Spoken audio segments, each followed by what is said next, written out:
고린도후서 3장 13절부터 18절까지 교독하겠습니다.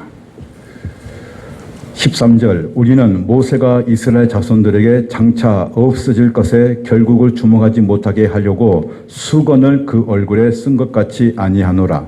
그러나 그들의 마음이 완고하여 오늘까지도 구약을 읽을 때 그 수건이 벗겨지지 아니하고 있으니 그 수건은 그리스도 안에서 없어질 것이라. 오늘까지 모세의 글을 읽을 때에 수건이 그의 마음을 덮었도다. 그러나 언제든지 주께로 돌아가면 그 수건이 벗겨지리라. 주는 영이시니 주의 영이 계신 곳에는 자유가 있느니라. 우리가 다 수건을 벗은 얼굴로 거울을 보는 것 같이 주의 영광을 보매 그와 같은 형상으로 변화하여 영광에서 영광에 이르니 곧 주의 영으로 말미암음이니라. 아멘. 우리 지체들 가면 서로 인사 한번 하겠습니다. 주님의 이름으로 사랑합니다. 제가 이렇게 할 때마다 보는 게 뭐냐면 진심을 다해서 진짜 당신은 내 가슴 안에 있습니다. 그렇게 그 마음을 다해 다시 한번 하는데 만약에 그런 표정이 안 보인다. 그러면 그분을 불러가지고 다시 해서 시키겠습니다. 다시 주님의 이름으로 진짜 사랑합니다. 시작.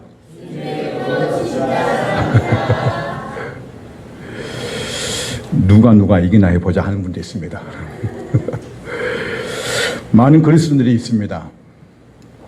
그리스도인들은 다른 별나라에서 온 사람들이 아닙니다. 똑같은 시간과 공간에서 살아가는 사람들입니다. 그러나 불신자들과 다르다는 것은 우리는 삼위일체 하나님을 믿는다는 것입니다. 우리는 예수 그리스도를 진심으로 믿음으로써 구원을 받았습니다. 이제는 구원받는 이후의 삶이 더 중요합니다. 그리스도인들은 말씀을 아는 것만으로 끝나지 말고 구원받는 신자로서 삶에서도 누군가에게 나는 하나님을 믿는 사람입니다 라고 자신 있게 그들에게 드러낼 수 있는 거룩한 신자가 되시길 주님의 축원드립니다. 이 영상, 방금 본 영상은 설정이나 시험이 아닙니다. 실제 상황을 기록한 사회 실험 기반 스토리입니다. 가난한 사람이 시각장애인을 도와주는 장면이 비록 가진 것이 없고 내일 당장 생활비와 전기세를 낼 돈이 없어 전당포에서 자신의 결혼 반지를 팔아 겨우 한 달을 버틸 수 있는 그 자인데 그런 사람이 이제 그 시각장애인을 보자마자 도와주고 싶은 마음이 생겼던 것입니다. 그래서 그 시각장애인이 묻습니다. 왜 나를 도와주냐고 물을 때 방금 보신 것처럼 이분이 뭐라고 합니까? 뭐라고 말하죠? 내 안에 하나님께서 하신 일이다 이렇게 말합니다. 그럼 이분은 어떤 분일까요? 그리스도인이죠. 내 안에 하나님께서 하셨다고 말하고 있는 거예요. 그렇게 하라고 뭐냐면 나를 성령께서 뭐냐면 움직이셨다는 겁니다. 이게 그리스도인이에요. 여러분 구원받는 삶 이후의 삶이 뭔지 아십니까? 그것은 이제 그 말씀대로 살아가는 것이고 증거된 삶을 사는 것이 바로 뭐냐면 하나님이 오늘 이 시대에 우리에게 요구하고 있다는 것입니다. 이때 자신의 생활비를 조금 떼어 시각장애인을 도울 때에 그는 자신을 도와줄 한 사람을 찾고 있었는데 바로 그 사람이 자신을 도와줌으로써 그 받았던 돈을 다시 되돌려주고 오히려 $1,000를 다시 준 것을 볼 수 있습니다. 이 $1,000는 한국 돈으로 말하면 약 한 120만 원, 그래서 130만 원 정도 됩니다. 생각지도 못한 것이죠. 단지 자신은 약간의 도움만 주었을 뿐인데 그 놀라운 역사가 일어난 것을 볼 수 있습니다. 저는 이 영상을 통해서 뭘 말하고자 하는 것이냐면 신자가 구원받았으면 구원받는 이후에 우리의 삶은 나만을 위한 삶이 아니라 삶에서 나는 예수를 믿습니다 라는 증거와 함께 교회 안에서 성도나 셀 가족들, 형제, 자매 그리고 이웃을 돌아볼 수 있는 그런 위로와 힘이 필요하다는 것을 그걸 느끼기 때문에 저는 이 영상을 한번 들어보았습니다. 저는 여러분들에게 제가 질문을 하겠습니다. 이게 분명히 이 질문에서 확신이 오신다면 여러분 아멘으로 하답하시길 바랍니다. 첫 번째, 여러분은 하나님이 지금 여러분의 삶에서 함께 하시고 운행하시고 역사하신다는 것을 믿으십니까? 두 번째, 하나님의 말씀은 살아있고 운동력이 있어 어떤 날쌘 검보다 더 예리하며 심령 골수를 쪼개는 능력 있는 말씀이라고 믿으십니까? 세 번째, 성경에 기록된 하나님의 말씀만큼 정확무한 말씀이 없기 때문에 그 말씀은 분명하고 선명하다고 믿습니까? 아멘. 네 번째, 말씀이 역사하시기 때문에 이번 릴레이 기도를 통하여 하나님께서 샘물 교회를 향한 놀라운 역사가 일어날 줄 믿습니까? 아멘. 다섯 번째입니다. 성도가 합심하여 릴레이 기도를 통하여 기도할 때에 교회, 셀, 가정, 직장, 사업장, 자녀들 안에 기도의 응답이 반드시 일어난다고 믿으십니까? 아멘. 그렇다면 구원받는 신자로서 하나님의 말씀이 내 삶에 살아 역사하신다고 믿으신다면 지금부터 여러분 안에 감춰져 있는 그 어둠으로 덮여있는 수건, 즉 율법, 옛사람, 두려움, 불신, 돈, 낮은 자존감 등을 나를 하나님 앞에 나오지 못하도록 방해하는 이런 수건들을 반드시 제거해야 한다는 것입니다. 성도님께서 5가지 이 질문에 아멘으로 하답하셨고 확실하셨다면 분명히 이 3가지가 저와 여러분에게 있어야 됩니다. 그 첫 번째 뭐냐? 하나님 말씀이 생명력이 있다는 것을 인정하고 신하라는 것입니다. 첫 번째는 인정입니다. 두 번째, 말씀을 확신하고 믿어야 한다는 것입니다. 두 번째는 믿음입니다. 첫 번째는 인정, 두 번째는 믿음입니다. 세 번째, 믿었다면 그 말씀을 삶에서 하나님을 드러내시기를 바랍니다. 말로 행동으로 실천하라는 것입니다. 첫 번째는 인정하라, 두 번째는 믿음이고 세 번째는 실천입니다. 그래서 야고보 사도는 야고보 2장 14절에 내 형제들아 만일 사람이 믿음이 있노라 하고 행함이 없으면 무슨 유익이 있으리요? 그 믿음이 능히 자기를 구원하겠느냐? 이와 같이 행함이 없는 믿음은 그 자체가 죽은 것이라고 분명히 말씀하고 있습니다. 구원받은 이후의 삶은 성도의 믿음이 있습니다. 그러나 그 믿음으로 끝나는 것이 아니라 믿음을 가지고 이제 삶으로 실천하라는 것입니다. 거기까지 이르라고 지금 이 야고보 사도는 말하고 있다는 것입니다. 여러분은 우리는 한 번쯤 우리 주변에 보았을 것입니다.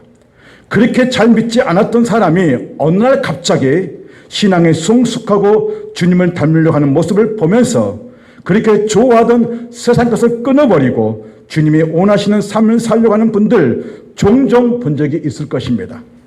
성령께서 그 영혼을 긍휼히 여기셔서 성령의 사람으로 바꾸셨음을 한 번쯤 보셨을 것입니다. 이제 조금 후에 우리가 CCM 찬양을 부를 것인데 그 찬양의 그 가사 중에 이런 내용이 있습니다. 하나님의 말씀에 두려워 떠는 자, 그 말씀에 생명을 거는 자, 한 사람 찾으시는 그 주님의 약속을 믿어 하나님의 말씀에 운명을 거는 자, 순종하며 주 따라가는 자, 영원한 하나님 나라를 이루갈 교회와 성도여 다시 일어나려는 찬양입니다.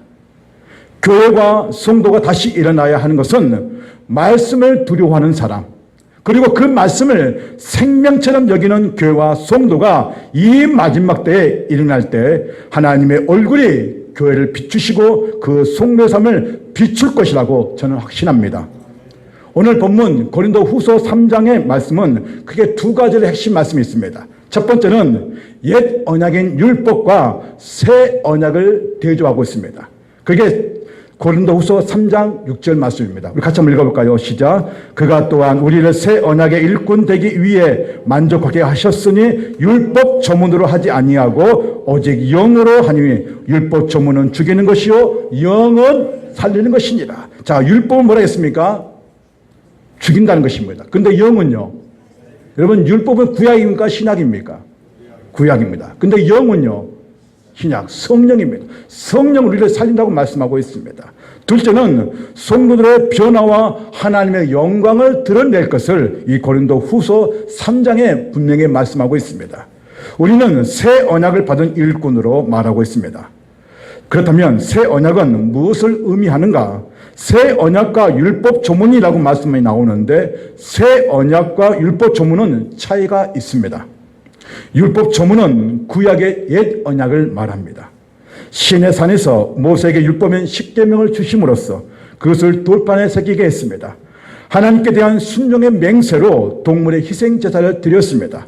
이 옛 언약이 깨져버리면 반드시 심판이 있는 것입니다. 그러나 새 언약은 하나님의 아들 예수 그리스도께서 우리의 죄와 저주를 끊으시기 위해 십자가에 죽으시고 부활하심으로써 우리는 더 이상 옛 언약의 사람들이 아니라 영적으로 다시 태어난 새 언약의 사람이란 것입니다. 그래서 돌판에 새겨져 있는 것이 아니라 우리 마음판에 새겨져 있다는 것입니다.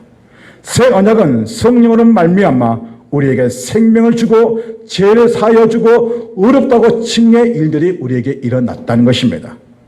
율법은 우리를 죄를 깨닫게 합니다. 하나님께 나아가도록 돕는 역할만 하는 뿐입니다. 그래서 이 율법을 뭐라 하냐면 초등교사라고 말하고 있습니다. 율법은 우리를 예수 그리스도로 인도하는 초등교사일 뿐입니다. 그러나 율법이 우리를 구원과 생명을 주지 못한다는 것입니다. 율법은 우리의 죄를 깨닫게 할 뿐이기 때문에 그렇습니다. 우리를 생명과 구원을 이룰 수 있게 하는 것은 율법이 아니라 오직 예수 그리스도의 생명의 말씀을 믿는 것입니다. 그 말씀을 생명으로 여기게 하는 것은 우리 안에 역사하시는 성령님이십니다. 성령님은 우리를 돕는 영입니다. 우리를 구원에 이를 수 있도록 도와주는 영이 성령님이십니다. 그래서 바울은 3장 6절에 율법의 조문은 죽이는 것이고 영은 우리를 살린다고 분명히 말씀하고 있습니다. 두 번째, 성도의 변화와 하나님의 영광을 3장 18절에 드러내고 있습니다. 구약의 모세는 하나님의 영광을 드러낼 때 이스라엘 백성들이 두려워하여 얼굴을 수건에 썼다고 말하고 있습니다.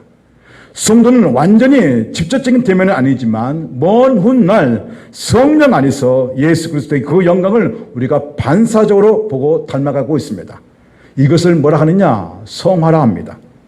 그래서 우리가 그리스도 안에 수건이 제거되어 성도들이 하나님의 영광을 직면하게 될 거라고 말씀하고 있습니다. 자, 그러면 오늘 바울이 이 3장 13절에서 18절까지 아주 중요한 단어를 계속 말씀하고 있습니다. 17절만 빼놓고 하나씩 하나씩 강조를 하는데 그 강조는 단어가 하나가 무엇이냐면 따라서 하십시오. 수건. 자, 이 수건은 무엇이냐면 율법입니다. 바울은 이 수건이 가리워서 우리가 예수 그리스도를 보지 못한다고 말하고 있습니다. 이 수건을 벗겨쳐야 예수 그리스도가 보인다고 말하고 있습니다. 바울은 예수 그리스도를 보지 못하도록 믿지 못하도록 하는 이 방해가 무엇인지 아주 정확하게 우리에게 말해주고 있습니다. 그것은 수건이라는 것입니다. 수건을 가리는 것이 뭘까요? 그 예가 뭐겠냐? 수건은 율법을 의미할 수 있고 두려움을 의미할 수 있고 염려를 의미할 수 있고 불신을 의미할 수 있고 사람들의 말을 의미할 수 있고 여러 가지 의미를 주고 있습니다. 때로는 그게 돈이고 물질이 이 수건이 될 수 있다는 것입니다.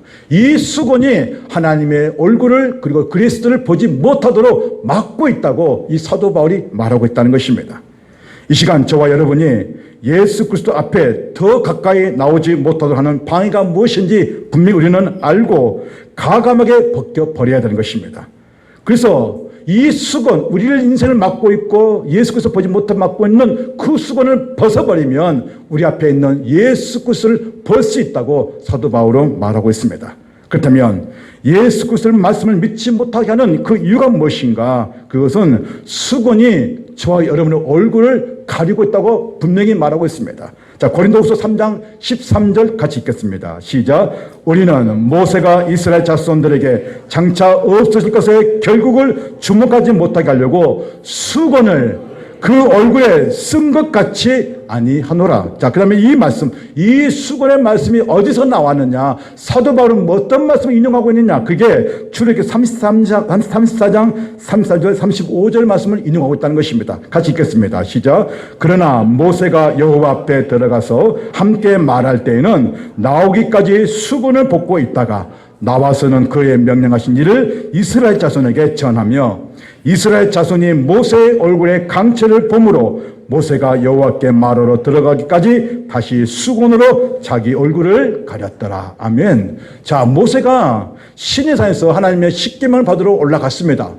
그런데 그 40일 동안 있는 동안에 모세의 그 얼굴에 강체가 너무너무 빛나기 때문에 이 백성들이 그 모세의 얼굴을 볼 때마다 그 강체 때문에 볼 수가 없었던 것입니다. 너무나 빛났기 때문에. 그가 하나님 앞에 섰을 때는 그 모세의 얼굴에 강체가 빛났지만 이 백성들이 그 강체를 보다 혹시 두려워하는 마음이 있었기 때문에 이 백성들 앞에 섰을 때는 모세는 어떻습니까? 수건 얼굴이 뭐였다고요? 가렸다는 것입니다. 그렇다면 모세가 왜 수건으로 자신의 얼굴을 가렸을까? 우리 여기서 궁금한 점이 하나 있습니다. 그것은 하나님 앞에 나아갈 때는 수건을 벗었지만 백성들 앞에 때는 수건의 얼굴을 가렸던 것은 모세가 자기 얼굴에 나타난 강체를 볼 때에 백성들이 모세의 얼굴에 빛나는 강체에 현혹되어서 모세를 우러러 보거나 경리함을 없애기 위해 수건을 가리웠습니다. 자신의 얼굴에서 빛나는 강체는 영원한 것이 아니라 일시적이고 없어질 것임을 모세는 알았기 때문에 그랬던 것입니다. 모세는 자기를 드러내는 것이 아니라 오직 하나님의 영광만을 드러냈다는 것입니다.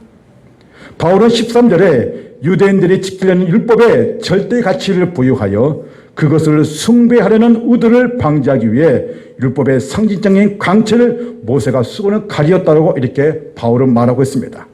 새 언약이 되신 예수 그리스도는 더욱 선명하고 영원한 영광스러운 모습으로 오실 것임을 드러내고 있습니다. 지금 너희들은 구약에 사로잡혀 살아가고 있는 수건에 덮여져 있어서 너희들은 예수 그리스도를 보지 못한다고 말씀하고 있습니다. 그러므로 고린도서 3장 14절에 그러나 그들의 마음이 완고하여 오늘까지도 구약을 읽을 때에 그 수건이 벗겨지지 아니하고 있으니 그 수건은 그리스도 안에서 없어질 것이라 이렇게 말하고 있습니다. 여러분, 자, 저를 보십시오. 자, 이것이 구약이라는 수건입니다. 근데 이 구약이라는 이 수건이 오늘날 나의 낮은 자존감이 될 수 있고 물질이 될 수 있고 그리고 여러 가지 모든 상황이 될 수 있다는 것입니다. 근데 이것이 내가 이렇게 가리고 있다는 거예요. 여러분, 수건이 나를 가리고 있으면 이 앞에 그 보입니까? 안 보입니까? 안 보입니다. 지금 사도 바울은 너희 앞에 지금 보이지 않는 이 수건이 가려웠다는 거예요. 근데 유대인들은 율법이라는 율법. 그런데 오늘 우리에게는 여러 가지 모든 상황들이나 한계 우리를 예수 그리스도 보지 못하도록 막고 있다는 것입니다. 그렇다면 여러분, 우리가 지금 이 막고 있는 이 수건을 우리 바로 앞에 있는 예수 그리스도를 보려면 어떻게 해야 될까요? 이 수건 어떻게 해야 되죠? 이 수건을 벗겨버리면 되는 것입니다. 지금 바로 그 얘기를 하고 있는 거예요. 바울이 여러분을 가로막고 있는 그 수건을 벗겨야 바로 이 앞에 있는 누굴 볼 수 있다는 겁니까? 예수 그리스도를 볼 수 있다는 거예요.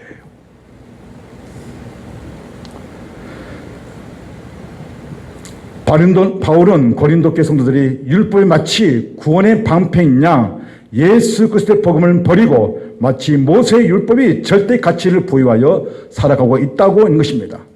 이들은 모세의 얼굴에 수건이 가리워 강체를 볼 수 없는 것처럼 그 마음이 완악하여 율법이 예수 그리스도께 인도하는 초등학문인도 불구하고 그게 전부인 양, 그것을 구원을 주는 양 율법을 아직도 믿고 있다는 것입니다. 그렇다면 수건이 우리의 생각과 마음을 덮어서 가려고 있는 것이 무엇이겠습니까? 첫 번째는 거듭났지만 여전히 옛사람으로 예수를 믿지 않는 삶을 살아가고 있는 신자가 있다는 것입니다. 에베소 4장 22절 같이 한번 읽겠습니다. 시작. 너희는 유혹의 욕심을 따라 썩어져가는 구습을 따르는 옛사람을 벗어버리고 있습니다. 아직도 우리 안에는 거듭났습니다. 거듭났는데 불구하고 우리는 아직도 뭐냐면 옛사람의 그 구습, 그 태도, 그의 모습, 그의 성품을 아직도 뭐냐면 닮아가고 있다는 것입니다. 주님은 우리에게 너희는 새 사람이야, 하나님의 자녀라고 인치시고 칭의의 말씀하셨는데 불구하고 우리는 여전히 새 사람이 아닌 옛사람의 본성 우리가 살아가고 있다는 것입니다. 그렇기 때문에 그 옛사람 때문에 그 행위 때문에 우리는 예수 그리스도를 보지 못한다고 말하고 있다는 것입니다.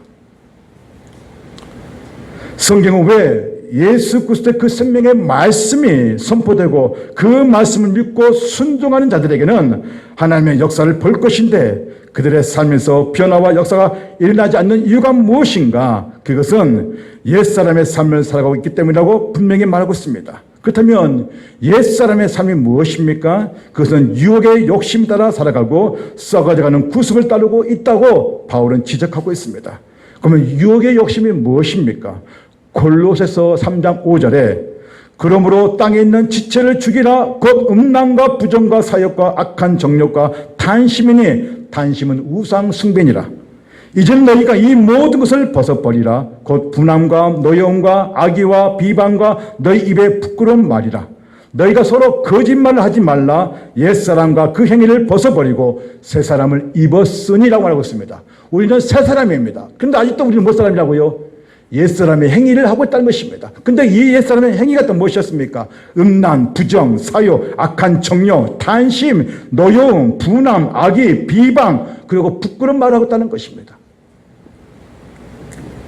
계속적으로 사도 바울은 이런 것들을 우리에게 갖고 있는 이 옛 습관들을 벗어버리고 벗겨버리고 새 사람을 입으라고 계속 말씀하고 있다는 것입니다. 결국 신자의 삶에서 어두운 구렁텅이로 빠지게 하는 이 수고는 말씀을 믿지 않는 불신에서 시작됩니다. 말씀을 믿지 않는다면 도대체 우리는 무엇을 믿어야 되겠습니까?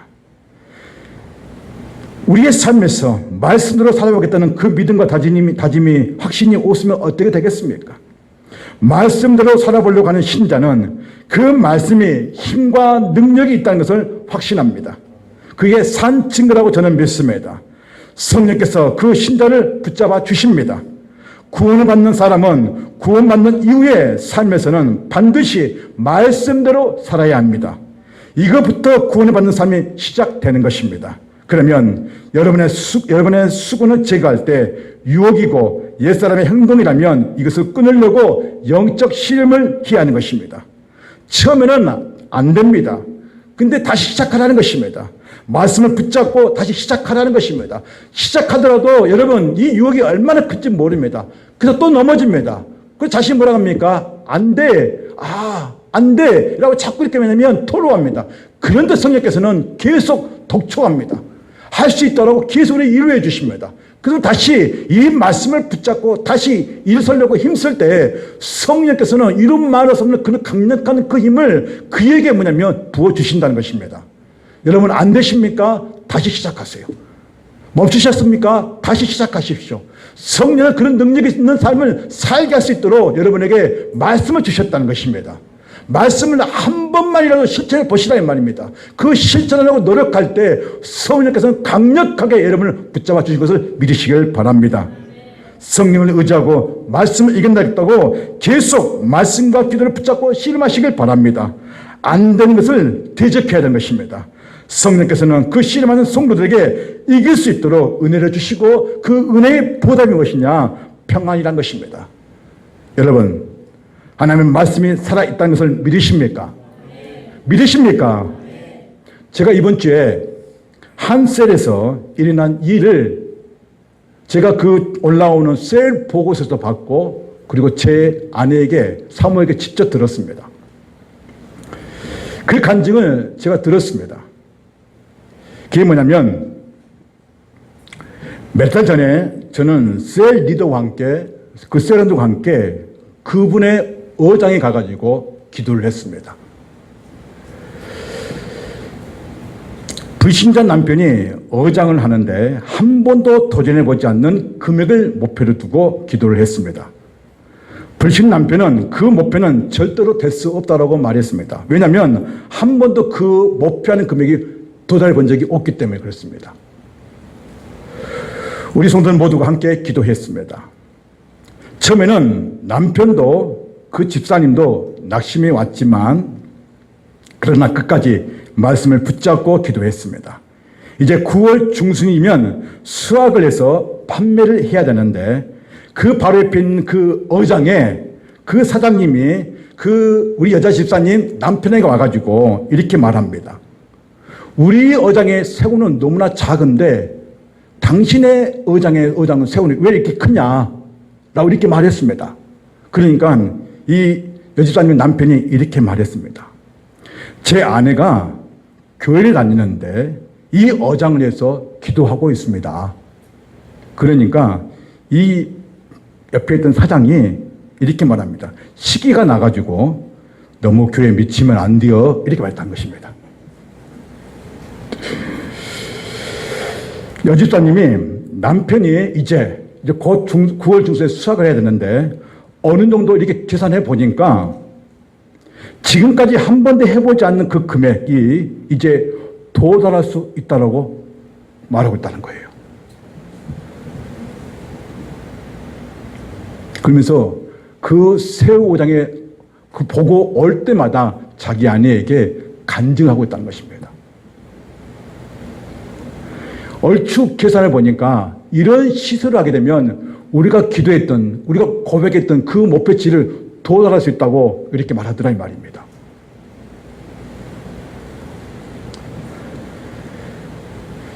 사랑하는 성도님, 이 여집사님은 셀모에서 함께 기도했고 말씀을 믿었습니다. 말씀을 붙잡고 감사를 했습니다. 끝까지 하나님은 살아계시다는 것을 믿었습니다. 함께 우리가 끝까지 기도해 주시길 바랍니다. 제가 여러분에게 묻습니다. 하나님은 여러분의 삶의 현장에서 역사하신다는 것을 믿으십니까? 그렇다면 말씀이 힘입니다. 말씀은 여러분의 삶을 바꿀 수 있는 강력한 능력입니다. 말씀을 믿으십시오. 말씀 앞에 순종하시길 주님을 축원드립니다. 성경은 우리가 새 사람을 입었으니 옛 사람을 벗어야, 수건을 덮어진 것을 벗어야 예수 그리스도가 보인다고 분명히 말씀하고 있습니다. 지금 우리의 태도와 생각과 마음을 돌아보십시오. 내 마음은 주님 앞에 너무나 완악해 있지 않는지 돌아보라는 것입니다. 내가 구약의 율법을 그 수건에 가리워서 예수 그리스도 그 말씀 믿지 못하고 불신하면서 살아가고 있는지 돌아보라는 것입니다. 이 문제는, 이 불신의 문제는 반드시 해결되어야 되는 것입니다. 말씀을 실천하시길 바랍니다. 그렇다면 그 시간, 순종하는 그 시간에, 그때 하나님께서는 역사할 줄은 믿습니다. 또 하나, 수건이 성도의 마음과 생각을 가리고 있는 것이 무엇일까? 그것은 고린도후서 3장 17절 이렇게 말씀하고 있습니다. 주는 영이시니 주의 영이 계신 곳에는 뭐가 있다? 우리 같이 읽겠습니다. 시작. 주는 영이시니 주의 영이 계신 곳에는 자유가 있느니라. 아멘. 진리이신 예수님이 주신 자유를 스스로 맡고 있다는 것이에요. 왜 우리가 그 말씀을 믿지 못하고 불신하고 있느냐? 그것은 우리 스스로가 예수님이 이미 주신 이 자유를 우리가 누리지 못하고 있다는 거예요. 어떤 사람은 이렇게 말합니다. 너무 예수님께 미치지 말라고 말합니다. 그런데 더 큰 문제는 교회에 다니는 그 신자도, 어정쩡한 그 신자분도 이렇게 말합니다. 교회 대충 다녀. 이렇게 말한다는 거예요. 여러분, 신자가 성경에 말씀하신 예수님을 인격 대 인격으로 만나신 분들은 진리가 주는 자유가 얼마나 좋은지 모릅니다. 진짜 예수를 믿는 사람들은 사리 판단과 온전한 정신과 성숙함이 있습니다. 그 안에는 오래 참음과 절제가 있고 온유함이 있다는 것입니다. 그래서 예수님께서는 요한복음 8장 31절에 그러므로 예수께서 자기를 믿는 유대인들에게 이르시되 너희가 내 말에 거하면 참으로 내 제자가 되고 진리를 알지니 진리가 너희를 자유케 하리라. 아멘. 누가 우리를 자유케 하십니까? 여러분, 누가 우리를 자유케 하시지요? 누구십니까? 더 크게 하십시오. 누구십니까? 예수 그리스도가 여러분을 자유케 하신다니까요. 이 자유가 뭔지 아십니까? 지금 수건에 가려져 있는 저 여러분을 그 죄에 사로잡혀서 살지 못하게 하는 그 어둠의 세력들에게서 자유를 주신 분이 누구냐? 예수 그리스도가 말씀하고 있다는 것입니다. 그분이 우리의 수건을 거둘 수 있는 유일한 분이라고 말하고 있다는 것입니다. 예수님은 요한복음 10장 10절 이렇게 기도하고 있습니다. 그들을 진리로 거룩해 하옵소서. 아버지의 말씀은 진리입니다. 이게 예수님 지금도 우리를 위한 기도입니다. 그들이 진리를 알게 해달라는 것입니다. 여러분의 삶의 진리가 누군지 분명히 아셔야 되는 것입니다. 그 진리 되신 예수님이 여러분의 삶의 주권자이시고 주인이시고 여러분의 어두워져 있는 그 수건을 거둘 수 있는 유일한 분이심을 믿으시길 바랍니다. 우리는 반드시 알아야 합니다. 여러분의 죄는 회개하면 주님이 용서하십니다. 죄책에서 우리가 회개하면 자유하고 해방되었습니다. 죄로 인한 부패는 우리의 삶을 파괴하고 기쁨을 가져다 주지 못합니다. 이 진리의 자유는 거저 주어진 것이 아닙니다. 신자는, 진짜 그리스도인들은 그대로 세상과 타협하고 거기에 안주해 산 신자가 아닙니다. 예수님께서 진리가 너희를 자유케 하라는 그 말씀에는 영적 싸움이 통해서 얻어지는 자유가 있다는 것입니다. 우리는 매일 매 순간 영적 싸움을 해야 됩니다. 그래서 베드로는 베드로 2장 11절에 사랑하는 자들아 고느민과 나그네 같은 너희를 공언하노니 영혼을 거슬러 싸우는 육체의 정욕을 제어하라고 말씀하고 있습니다. 베드로는 내가 너희를 권면한다. 너의 영혼이 위험에 처해 있다. 그것은 육체를 타락하게 하고 부패하게 하고 있는 그 정욕이 너희 안에 있다고 말하고 있는 것입니다. 그것을 제어하라는 것입니다. 이것이 반드시 싸워야 할 문제라고 말하고 있는 것입니다. 저와 여러분이 나의 삶을 속이고 거짓말하게 하고 가난하게 하고 유혹하고 말씀을 순종하지 못하게 하는 그 사단의 말에 승리하는 방법은 로마서 8장 13절에 너희가 육신으로 살면 반드시 죽을 것이로되 영으로서 몸의 행실을 죽이면 살리라. 아멘. 그러니까 율법은 너희를 죽이게 한다. 그러나 성령은 너희를 뭐 한다고요? 살리게 한다는 거예요. 그 성령이 너희를 자유케 주신다는 거예요. 사랑하는 성도님, 아직도 그 수건에 가려서 그 현실 앞에, 그 상황 앞에 이렇게 저렇게 우왕좌왕하면서 그 어딘가를 찾으려고 계속 방황하고 계십니까? 그 진리신 예수님이 바로 앞에 있는데 불구하고 계속 방황하고 돌아다니고 계십니까? 여러분, 진리는 내 안에 있는 거예요. 내 안에 예수님을 모시고 있으면 그 진리의 예수님께서 그 진리의 길을 가르쳐 주신다니까요. 그렇다면 저는 압니다. 우리 교회 안에서도 말씀에 순종하려고 하는 분들이 계신다는 것은 저는 압니다. 너무 힘이 들지만 말씀을 믿고 그 말씀에 따라 살아보려고 하는 분들이 계신다는 것을 저는 압니다. 낙심하지 마시고 끝까지 말씀대로 살아보겠다고 확신하며 실천해 보시길 바랍니다. 그러면 성령께서 반드시 도와주십니다. 옛사람을 살아가는 신자가 수건을 벗겨지려면 어떻게 해야 합니까? 이제 우리의 수건을 벗기려면 어떻게 해야 되는가? 바울은 분명히 우리에게 가르쳐 주고 있습니다. 15절 16절입니다. 시작. 오늘까지 모세의 글을 읽을 때에 수건이 그 마음을 덮었도다. 16절. 그러나 언제든지 주께로 돌아가면 그 수건이 그러면 이 수건이 벗겨지면 어떻게 해야 됩니까? 우리가 어디로 가야 될까요? 주님께로 다시 돌아가야 됩니다. 우리가 주님께로 돌아가면 우리에게 쓰고 있던 덮여있는 이 수건이 벗겨진다고 말씀하고 있습니다. 바울은 주님께로 돌아가면 수건이 벗겨진다고 분명히 말씀하고 있습니다. 지금 여러분에게는 결단의 신앙의 힘이 필요합니다. 엘리야의 선지자는 오늘날 예수를 믿고 우상을 섬기고 있는 신자들에게 단호하게 말씀하고 있습니다. 열왕기상 18장 21절 여러분 크게 한번 읽어보겠습니다. 다시 한번 읽어볼까요? 시작. 엘리야가 모든 백성에게 가까이 나아가 이르되 너희가 어느 때까지 둘 사이에서 머뭇머뭇하려느냐. 여호와가 만일 하나님이면 그를 따르고 바알이 만일 하나님이면 그를 따를지니라 하니 백성이 말 한마디도 대답하지. 여러분 왜 백성이 한마디도 하지 않을까요? 둘 중에 하나를 선택하라는데 이 백성들이 왜 말 한마디 하지 않을까요? 그것은 이 백성들이 두 가지 신을 믿고 있다는 거예요. 하나님도 믿고 우상도 섬기고 이렇게 할 때는 우상 섬기고 이렇게 할 때는 하나님 섬기고 계속 뭐냐면 그 중간에 끼어가지고 머뭇머뭇거리고 있다는 것입니다.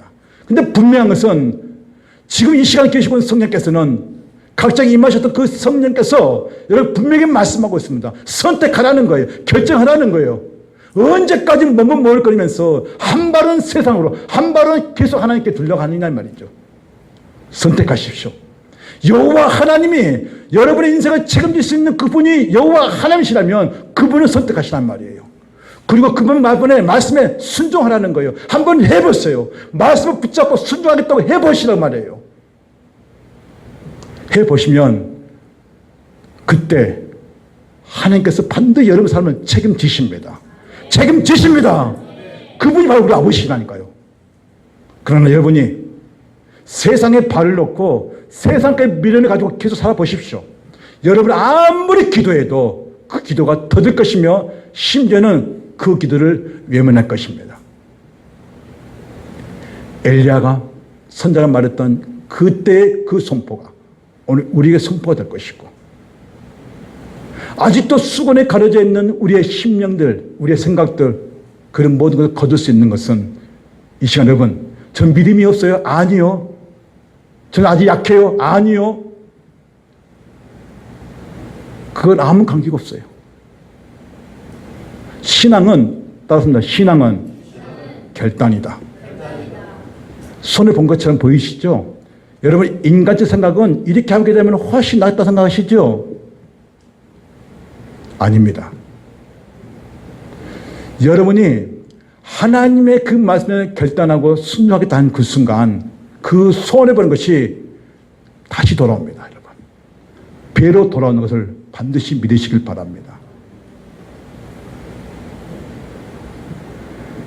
여러분, 하나님께서 왜 교회와 신자를 저 지리산 깊은 산이나 무등산이나 올지산 같은 그런 깊은 산에다가 이 교회를 두시지 않았을까요? 그 스들은 그 깊은 산에다가 있잖아요. 스 아시죠? 왜 교회는 이렇게 타락하고 그리고 자기주의고 그리고 안유주의 빠져있는 이 세상에 있는 곳에 이 교회를 주님은 세우셨을까요? 아멘.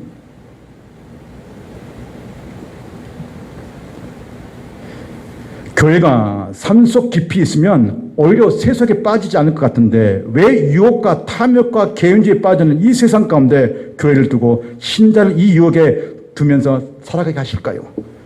저는 이 말씀을 묵상하다가 제가 이 질문을 하나님께 물어봤습니다. 그 첫 번째 뭐냐? 말씀의 역할이란 거예요. 말씀대로 살아보라 이 말이에요. 이 유혹 많은 세상에서 말씀대로 살아보라 이 말이에요. 두 번째 무엇인지 아십니까? 너희가 구별된 삶을 살아가는 거예요. 예수님께서 너희는 세상에 비치고 소금이라고 말합니다. 말씀하십니다. 세상은 혼돈과 어두움과 타락과 쾌락을 의미합니다. 교회와 성도는 세상 가운데 비치고 소금의 역할을 하라는 것입니다. 성도가 유혹과 탐욕과 정욕에 쌓여있는 이 세상에서 거룩함을 위해 구별된 삶을 살고 있는지 말씀에 따라 살아가고 하려고 하는지 그 신자를 하나님께서 직접 구별해 보겠다는 것입니다. 선택해 보겠다는 것입니다. 제가 어느 목사한테 직접 들었던 얘기입니다. 몇 년 좀 됐어요. 어느 목포에 있었던 실화입니다. 어느 교회에 목포에 좀 큰 교회입니다. 어떤 누추한 분이 그 교회에 갔습니다. 갔는데 언제 가느냐? 예배 때 오지 않고 점심 먹을 때 꼭 왔었어요. 노숙자가. 그러니까 이 노숙자가 그 교회가 점심 먹을 시간인지 알고 점심 때만 노숙자가 너무나 누추한 모습으로 갔습니다. 자, 한 번 갈 때는 교회에서 아무도 보지 않았습니다. 자, 이분이 그 다음 주 또 갔습니다. 점심 때. 근데 그 교회에서 아무도 또 외면합니다. 근데 어떤 말이 나오느냐? 그 교회 성도들이 장로님한테 장로님, 저 노숙자 좀 보내십시오. 오지 않게 하세요. 하고 그 장로한테 말했어요. 세 번째, 이 노숙자가 왔습니다. 그러니까 이 장로님이 그 노숙자한테 이렇게 말합니다. 다음 주에 오지 마세요. 이렇게 말했습니다. 그분은 세 번째는 점심을 먹지 못하고 내려와가지고 그 교회 계단에 앉아 있었습니다. 근데 거기에 교회 중에 한 권사님이 그 노숙자를 보자마자 그냥 무엇이 필요하십니까? 라고 말을 물어봤습니다. 그러니까 그냥 대답 안 하는 거예요. 근데 이 노숙자가 필요한 뭐냐면 돈이라고 생각했던 것입니다. 그래서 이 권사님이 자기 집에 가가지고 일부의 돈을 이 노숙자에게 줬습니다. 근데 이 노숙자가 이 권사님한테 이렇게 말한 거예요.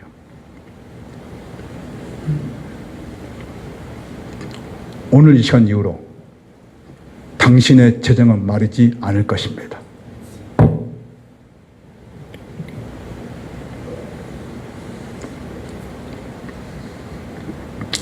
다시 한번 제가 여러분 질문합니다. 하나님은 살아계실까요? 여러분 믿으십니까? 구원받는 신자는 말씀대로 순종하세요. 머리로 많은 그런 지식이 아니라 우리 갖고 있는 이 지성을 우리 마음에 새기자 이 말이에요. 그래서 구약은 그 율법은 죽었단 말이에요. 왜? 돌판에 새겼기 때문에. 그건 깨져버려요. 없어지는 거예요. 근데 이제 성령은 예수 그리스도는 우리에게 뭐라고요? 마음, 신비의 새기라는 거예요.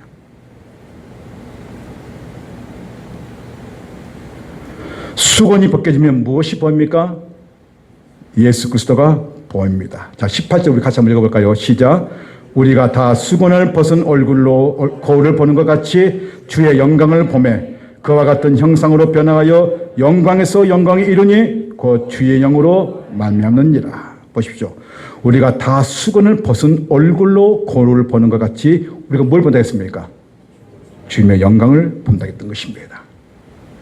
지금도 율법에 사로잡혀 살아가는 이스라엘 유대인들은 모세 오경 하나님만 믿기 때문에 하나님의 아들 예수를 보지 못합니다. 아직도 그들은 수건이 덮여져 있어서 보지 못합니다. 그러나 그리스도인들은 다 수건에 벗겨져 예수 그리스도를 이 땅에서 완전하게 영광을 볼 수 없지만 그러나 부분적으로 분명히 주님의 영광을 말씀을 통하여 우리는 비추고 있다는 것입니다. 그래서 성도는 주님의 영광을 바라보면서 점점 그분의 형상을 빚어감으로써 우리는 성화의 가정을 갖게 되는 것입니다. 우리가 변화되는 것은 인간의 노력이 아니라 성령의 역사가 신자들의 삶에서 나타나고 드러나기 때문이라고 말씀하고 있습니다. 사랑하는 성도님, 말씀을 실천하시길 바랍니다. 수건이 여러분의 얼굴을 가로막고 있다면 가감하게 벗겨버릴 수 있는 것은 말씀과 기도입니다. 말씀이 진리라고 믿고 있다면 다시 일어나십시오. 우리의 장애가 무엇입니까? 여러분의 수건이 두려움이십니까? 물질적인 염려입니까? 사람과 관계 속에서 오는 어려움입니까? 직장에서 많은 일 때문에 오는 압박감입니까? 직장의 취업 문제입니까? 아직 해결되지 않는 많은 문제들입니까? 이것들은 예수님을 보지 못하게 하는 수건입니다. 이 수건을 벗기려면 예수님께 돌아가야만 됩니다. 이 한 주간 예수님께 돌아가시길 바랍니다. 그리고 릴레이 기도를 하시면서 주님, 제 안에 수건을 벗겨 주님의 말씀은 진리로 믿고 실천하겠다고 다짐해 보겠다고 다시 한번 기도해 보시길 바랍니다. 그때 여러분의 삶의 현장에서 놀라운 역사가 일어날 줄로 믿습니다. 저는 믿습니다. 예수님께서 여러분을 얼마나 사랑하신지 저는 믿습니다.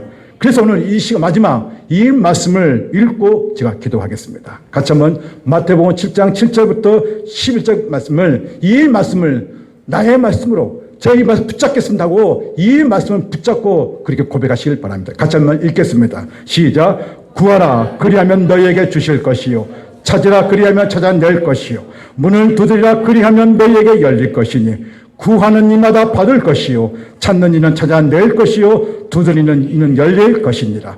너희 중에 누가 아들이 떡을 달라 하는데 돌을 주며 생선을 달라 하는데 뱀을 줄 사람이 있겠느냐. 너희가 악한 자라도 좋은 것으로 자식에게 줄 줄 알거든 하면요 하늘에 계신 너희 아버지께서 구하는 자에게 좋은 것으로 주시지 않겠느냐. 기도하겠습니다. 하나님,